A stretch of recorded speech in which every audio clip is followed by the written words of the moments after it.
Ang Diyos ang dapat kasing sundin, may kinalaman sa kung ano bang pamamaraan niya. Nagturo po siya, kailangan natin ang Panginoong Hesukristo, kaya nga isinugo ang Panginoong Hesukristo. Sa Juan 14:6 sinabi ng Panginoong Hesukristo, "Walang sino mang makaparoroon sa Ama kundi sa pamamagitan niya." Katumbas dadaan o papasok ang tao sa kanya, papasok sa ating Panginoong Hesukristo.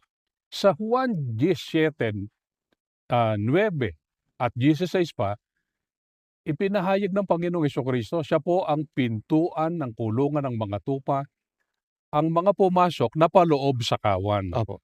At ang kawan po, ang kawan ay ang iglesia ni Kristo. Yan ang tinubos o binili ng kanyang dugo. Kaya ito ang lalong kailangan po ng tao na makilala para pakinabangan ang pagliligtas ng Diyos sa araw ng paghuhukom. Ito po ang higit sa lahat ay ipinagpapasalamat at ipinagbubunyi po ng mga kaanib sa Iglesia ni Kristo ang pagkakaroon po ng karapatan sa tunay na paglilingkod sa Diyos at katiyakan sa pagtatamo ng kaligtasan sa araw ng paghuhukom.